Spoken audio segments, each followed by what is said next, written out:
Pada suatu masa di tengah masyarakat Arab yang masih kental dengan tradisi jahiliyah, lahirlah seorang bayi perempuan bernama Suwaibah. Ia lahir dalam keluarga biasa, namun takdir membawanya menjadi budak milik Abu Lahab, salah satu bangsawan Quraisy yang kelak menjadi musuh besar Nabi Muhammad. Meskipun hidup sebagai budak, Suwaibah tumbuh menjadi wanita yang dikenal baik hati, lembut, dan penuh kasih. Ia selalu menunjukkan kesetiaan kepada tuannya, walaupun kehidupannya tidaklah mudah. Namun, siapa sangka perempuan yang tampaknya sederhana ini akan menjadi bagian penting dalam sejarah besar Islam. Pada suatu malam yang penuh keberkahan, seorang bayi laki-laki lahir dari rahim Aminah binti Wahab. Bayi itu adalah Muhammad bin Abdullah, calon rasul terakhir bagi seluruh umat manusia. Saat itu, Suwaibah dengan penuh kegembiraan berlari menyampaikan kabar kelahiran kepada tuannya, Abu Lahab. Mendengar bahwa keponakannya telah lahir dengan selamat, Abu Lahab yang sangat senang spontan membebaskan Suwaibah sebagai tanda syukur. Suwaibah pun kembali ke sisi bayi Muhammad dan dengan lembut menyusuinya. Ia menjadi wanita pertama yang menyusui Nabi Muhammad, bahkan sebelum Halimah As-Sa'diyah datang membawanya ke pedalaman Bani Sa'ad. Dengan penuh kasih sayang, Suwaibah merawat bayi Muhammad untuk beberapa waktu, menyusui dan menjaga sang anak yang kelak menjadi rahmat bagi semesta alam. Bukan hanya Nabi Muhammad, Suwaibah juga pernah menyusui Hamzah bin Abdul Muthalib, paman Nabi, serta Abu Salamah, sahabat Rasul. Karena itu, Nabi Muhammad memandang Suwaibah sebagai bagian dari keluarganya, ibu susuan yang penuh jasa. Sampai Suwaibah wafat, Nabi selalu menanyakan kabarnya, bahkan mengirimkan hadiah dan bantuan sebagai bentuk cinta dan hormat. Meski hidup sebagai budak pada awalnya, Suwaibah dikenang dalam sejarah Islam sebagai wanita mulia yang pelukannya pertama kali menjadi tempat istirahat bagi bayi suci yang akan mengubah dunia. Suwaibah, atau juga dikenal dengan Suwaibah al-Aslamiyah, adalah seorang wanita mulia dalam sejarah Islam yang memiliki hubungan istimewa dengan Nabi Muhammad. Ia dikenal sebagai budak wanita milik Abu Lahab yang kemudian menyusui Nabi Muhammad setelah kelahiran beliau. Berikut ini adalah beberapa tokoh dan peristiwa yang berkaitan dengan Suwaibah. Tokoh yang berkaitan. 1. Nabi Muhammad. Suwaibah adalah salah satu wanita pertama yang menyusui Nabi Muhammad setelah kelahiran beliau, sebelum disusui oleh Halimah As-Sa'diyah. 2. Abu Lahab. Suwaibah adalah budak dari Abu Lahab. Ketika Suwaibah memberi kabar kepada Abu Lahab bahwa keponakannya Muhammad telah lahir, Abu Lahab sangat senang dan membebaskan Suwaibah karena kabar tersebut. Uniknya, dalam sebuah riwayat dikatakan bahwa siksaan Abu Lahab diringankan setiap hari Senin karena kegembiraannya atas kelahiran Nabi. 3. Halimah As-Sa'diyah. Setelah beberapa waktu disusui oleh Suwaibah, Nabi Muhammad kemudian disusui dan diasuh oleh Halimah As-Sa'diyah. 4. Hamzah bin Abdul Muthalib. Hamzah, paman Nabi Muhammad, juga disusui oleh Suwaibah, sehingga antara Hamzah dan Nabi menjadi saudara sepersusuan. Peristiwa penting. Pertama, kelahiran Nabi Muhammad. Pada suatu malam yang sunyi, langit Mekah dihiasi bintang-bintang yang tampak lebih bersinar dari biasanya. Udara terasa berbeda. Malam itu bukan malam biasa. Di dalam sebuah rumah sederhana, di tengah perkampungan Bani Hashim, seorang wanita mulia bernama Aminah binti Wahab tengah menghadapi detik-detik penting dalam hidupnya, melahirkan anak pertamanya. Di sisi Aminah, beberapa wanita dari kalangan keluarga dan sahabat setia mendampinginya. Suasana haru dan harap menyelimuti ruangan itu. Aminah tampak tenang, meski rasa sakit mulai menjalari tubuhnya. "Tenang Aminah, sebentar lagi anakmu akan lahir," bisik salah satu wanita yang memegang tangannya. Aminah tersenyum lemah, lalu menatap langit-langit. "Aku tahu, anak ini istimewa. Sejak dalam kandungan, aku sudah merasa ada cahaya di dalam diriku. Ia akan membawa perubahan besar bagi dunia. ucap Aminah lirih, namun penuh keyakinan. Dan benar saja, saat fajar belum menyingsing, lahirlah seorang bayi laki-laki yang tampan, bersih, dan harum. Cahaya seperti menyinari wajah mungilnya. Tidak ada tangisan keras, hanya keheningan yang dalam, seolah dunia pun menunduk menyambutnya. Bayi itu adalah Muhammad bin Abdullah, calon nabi terakhir. Seorang budak wanita bernama Suwaibah, yang juga kebetulan berada dekat rumah itu, segera diberitahu tentang kelahiran tersebut. Ia segera berlari menuju rumah majikannya, Abu Lahab, sambil tersenyum penuh semangat.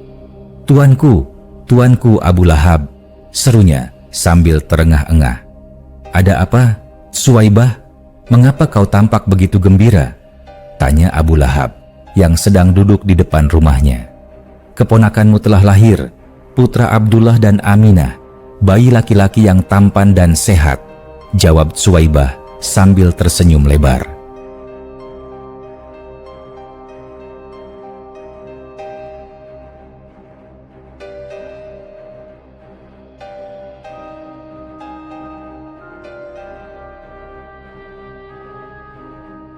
Abu Lahab, yang saat itu belum menunjukkan permusuhan terhadap Islam, terlihat sangat gembira. Ia bangkit dan berkata, "Benarkah dia telah lahir? Ah, betapa bahagianya aku. Demi kabar baik ini, mulai hari ini kau bebas, Suwaibah." Suwaibah menunduk, terharu. Air matanya mengalir, bukan karena kebebasannya semata, tapi karena ia merasa bahwa anak yang baru lahir itu sungguh bukan anak biasa. Kemudian, ia mendatangi rumah Aminah dan menggendong bayi Muhammad. Dengan lembut, ia menyusuinya untuk pertama kali. Ia memandang wajah bayi itu dengan penuh kekaguman. Anak ini, dia berbeda. Ada kedamaian dalam dirinya, bisiknya. Aminah yang masih lemah, namun bahagia, tersenyum dan menjawab, "Namanya Muhammad. Aku bermimpi namanya akan dikenal di langit dan di bumi." Dan benarlah kata Aminah.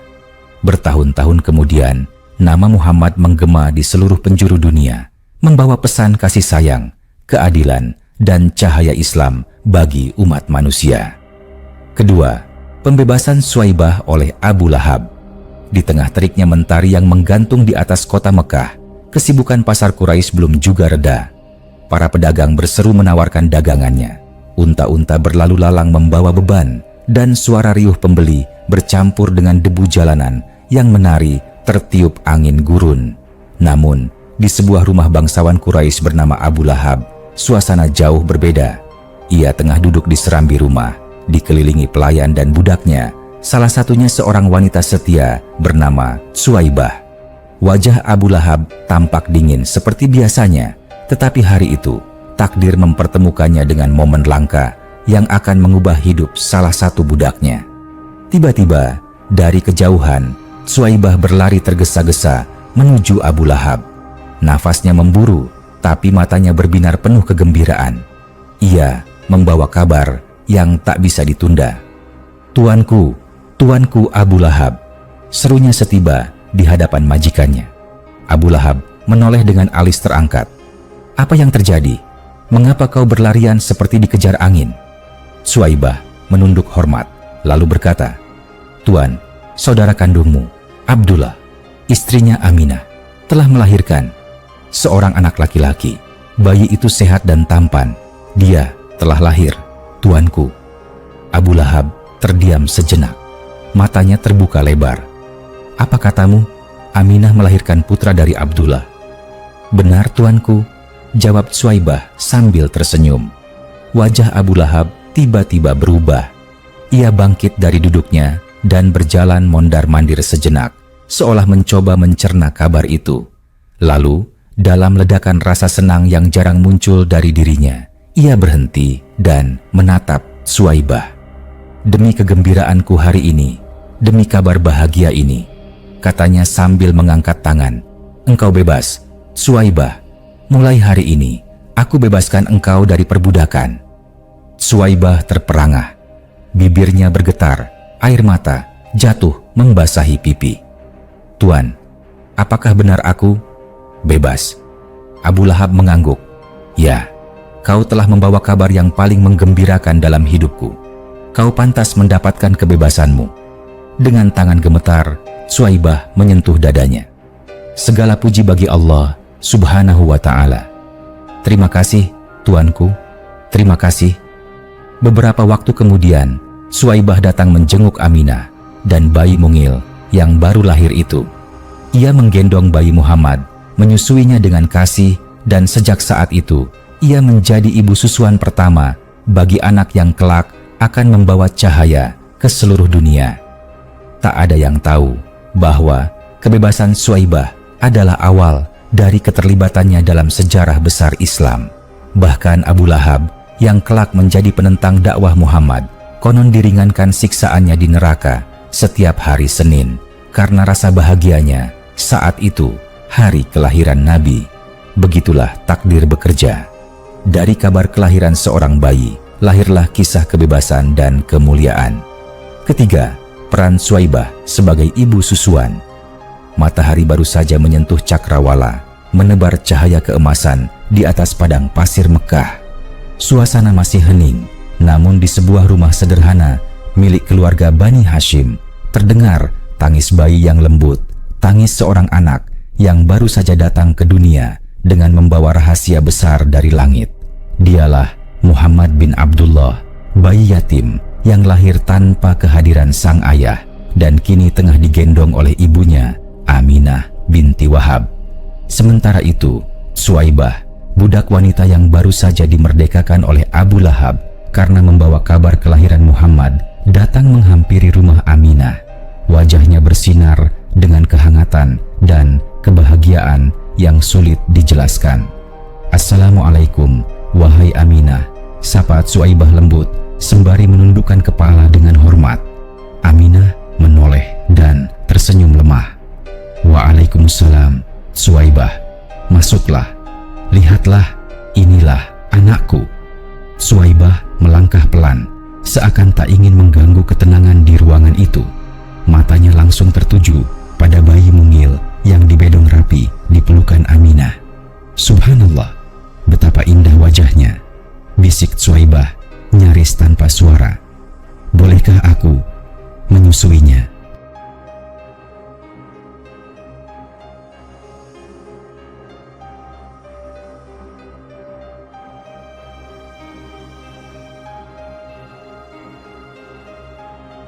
Aminah menatap Suwaibah dengan mata yang penuh haru.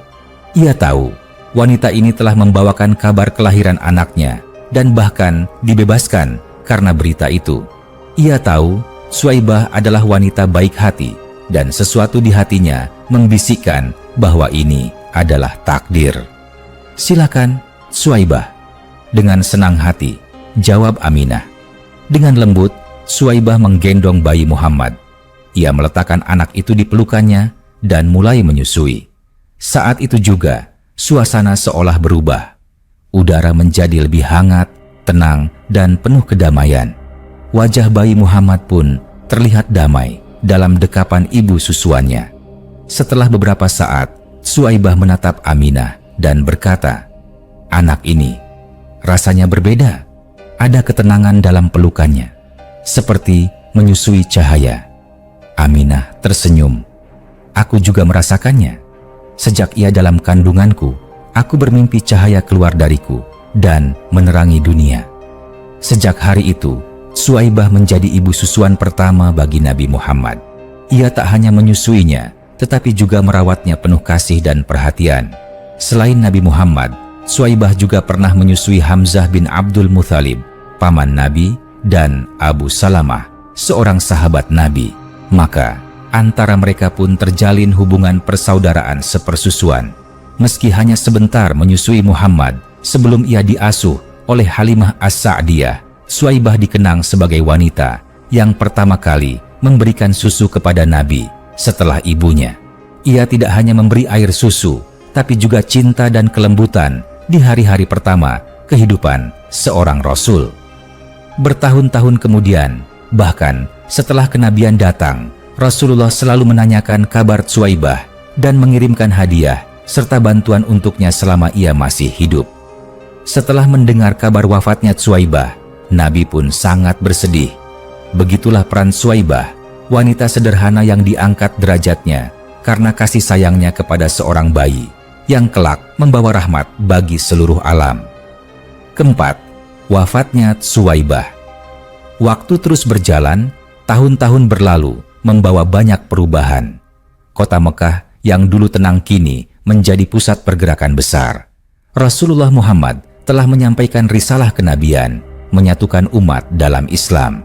Di tengah perjalanan besar itu, ada satu nama yang tak pernah hilang dari ingatan beliau, Suwaibah, ibu susuan yang pertama kali menyentuh dan menyusui dirinya saat masih bayi mungil. Walau jarak dan waktu memisahkan mereka, Rasulullah tak pernah lupa akan jasa Suwaibah. Setiap kali ada kabar tentang Suwaibah, wajah Nabi selalu berubah lembut. Beliau akan bertanya pada para sahabat, "Apakah kalian tahu kabar Suwaibah? Apakah dia sehat? Bagaimana keadaannya?" Dan para sahabat akan menjawab dengan hormat, "Kami akan mencarinya ya Rasulullah. Kami akan mengirimkan bantuan untuknya." Selama hidup Suwaibah, Nabi selalu mengirimkan pakaian, makanan, dan hadiah sebagai bentuk kasih sayang. Bukan sekadar balas budi, tapi karena dalam pelukan wanita itulah beliau menerima sentuhan kasih pertama dari dunia. Namun, suatu hari, saat Rasulullah sedang duduk bersama para sahabat, datanglah seseorang dengan wajah sedih membawa kabar dari luar Mekah. "Ya Rasulullah," kata orang itu pelan, "kami membawa kabar dari Habasyah. Suwaibah telah wafat." Sejenak, Nabi terdiam. Matanya menerawang jauh, seakan kembali ke masa kecilnya. Hening menyelimuti ruangan. Sahabat terdekatnya, Abu Bakar, berkata dengan pelan, "Inna lillahi wa inna ilaihi raji'un." Semoga Allah subhanahu wa ta'ala merahmati Suwaibah. Nabi mengangguk perlahan, suaranya lirih namun penuh makna. "Dia adalah wanita pertama yang menyusuiku, wanita yang menyayangiku di saat aku belum bisa berbicara, belum bisa meminta apapun." Beliau kemudian berdiri, menengadah ke langit dan berdoa, "Ya Allah subhanahu wa ta'ala, ampunilah Suwaibah, terimalah amalnya, dan tempatkan dia di sisi hamba-hambamu yang saleh. Dia telah menunjukkan kasihnya kepada kekasihmu sebelum risalah ini diturunkan." Hari itu, Rasulullah menyampaikan kepada para sahabat betapa pentingnya menghormati orang-orang yang pernah berbuat baik, sekecil apapun kebaikan itu. Dan Suwaibah menjadi contoh nyata bahwa kasih seorang ibu, meski hanya ibu susuan, adalah kasih yang tak akan dilupakan. Namanya mungkin tidak sering disebut, tapi cintanya terpatri dalam sejarah Islam. Wafatnya Suwaibah bukan sekadar kepergian seorang wanita, tapi perginya salah satu cahaya lembut dalam kehidupan Rasulullah. Setelah kabar wafatnya Suwaibah sampai ke telinga Rasulullah, suasana di sekitar beliau berubah menjadi hening. Bukan hanya karena kesedihan yang mendalam, tetapi juga karena kenangan yang terbangun kembali. Kenangan akan masa-masa paling awal dalam hidup beliau, saat pelukan dan air susu Suwaibah menjadi pengganti kasih seorang ibu yang tak lama membersamainya. Beberapa hari setelah berita duka itu datang, Rasulullah duduk bersama para sahabat terdekatnya di Masjid Nabawi.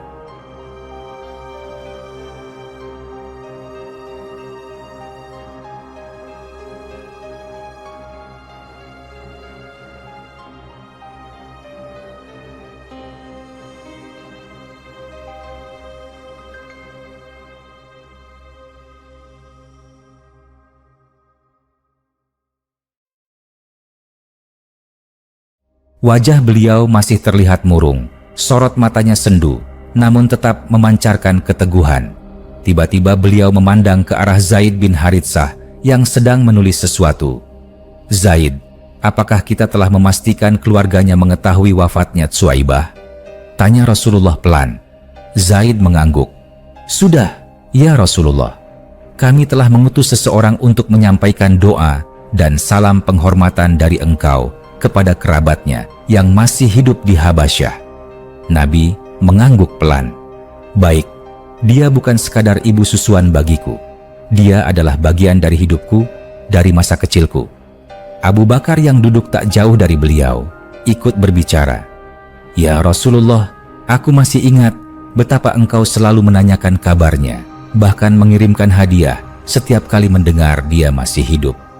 Rasulullah menatap Abu Bakar, lalu berkata, pelan, orang yang menunjukkan kasih kepada kita di waktu kecil, di waktu kita tak berdaya, tidak boleh dilupakan.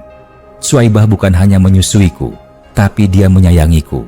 Di saat tak ada yang tahu, aku akan menjadi siapa. Beberapa hari kemudian, Rasulullah memerintahkan untuk mencatat nama-nama orang yang pernah menyusui atau merawat beliau, termasuk Suwaibah. Kepada para sahabat, beliau berkata, ajarkan anak-anak kalian untuk mengenang dan menghormati orang-orang yang dahulu merawat dan menjaga mereka. Ini adalah bagian dari akhlak yang diajarkan Islam. Di antara peristiwa itu, Nabi juga memanjatkan doa khusus untuk Suwaibah setelah sholat, memohon agar Allah Subhanahu wa Ta'ala mengampuni dosa-dosanya, menerima amalnya, dan memasukkannya ke dalam surga. Pada malam harinya, Rasulullah bermimpi. Dalam mimpinya, ia melihat Suwaibah mengenakan pakaian putih bersih, tersenyum dengan wajah bercahaya. Ketika beliau terbangun, beliau berkata kepada Aisyah radhiyallahu anha, aku melihat Suwaibah malam ini dalam mimpiku. Wajahnya cerah. Aku yakin Allah Subhanahu wa Ta'ala telah merahmatinya. Aisyah menunduk lalu berkata lembut, berbahagialah Suwaibah, wahai kekasih Allah Subhanahu wa Ta'ala. Dia telah merawat manusia paling mulia di muka bumi. Dan sejak saat itu, nama Suwaibah selalu disebut dengan penuh kehormatan setiap kali Rasulullah menceritakan masa kecilnya. Para sahabat pun mewarisi rasa hormat itu.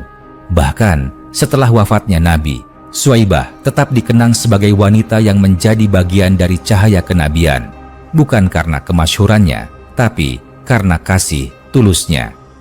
Dalam lembaran sejarah Islam yang agung, nama Suwaibah mungkin tak sepopuler para sahabat besar atau para istri Rasulullah, namun kisah hidupnya menyimpan pelajaran berharga bagi setiap muslim yang mau merenung. Ia bukan keturunan bangsawan, bukan pula wanita kaya atau pemimpin kaum. Ia hanya seorang budak wanita sederhana, namun takdir dan ketulusan hatinya menjadikannya bagian penting dari sejarah Nabi Muhammad. Tujuan kita mengambil pelajaran dari Suwaibah bukan sekadar mengenang jasa, tetapi menghidupkan nilai-nilai luhur yang terkandung dalam kisah hidupnya. Dalam dirinya tergambar jelas arti pengabdian yang ikhlas, kasih sayang tanpa syarat, dan keberkahan dari amal yang tampak kecil di mata manusia, namun besar di sisi Allah Subhanahu wa Ta'ala. Sebagai kaum muslim, kita diajak untuk melihat bahwa 1. Kebaikan tidak memandang status. Suwaibah adalah budak, namun kasih sayangnya kepada bayi Muhammad menjadikannya dimuliakan sepanjang zaman. 2. Satu perbuatan baik bisa menjadi bekal akhirat. Hanya dengan menyusui Nabi beberapa waktu, namanya terukir dalam sejarah Islam. 3. Menghargai jasa dan memuliakan orang yang berjasa adalah bagian dari akhlak Islami. Rasulullah tak pernah melupakan Suwaibah. Bahkan setelah menjadi nabi, beliau tetap menanyakan kabarnya, membantu kehidupannya, dan mendoakannya. Kisah Suwaibah mengajarkan kita bahwa setiap bentuk cinta, ketulusan, dan pengorbanan, betapapun kecilnya, tidak pernah sia-sia di mata Allah Subhanahu wa Ta'ala. Di dunia yang semakin sibuk dan individualis, kisah Suwaibah mengingatkan kita untuk menumbuhkan empati, kasih sayang, dan ketulusan dalam berbuat baik kepada sesama, terutama kepada anak-anak, orang lemah, dan mereka yang tak memiliki suara. Semoga kaum muslimin bisa meneladani keikhlasan Suwaibah dan menjadikannya cermin untuk memperbaiki niat dan amal dalam kehidupan sehari-hari.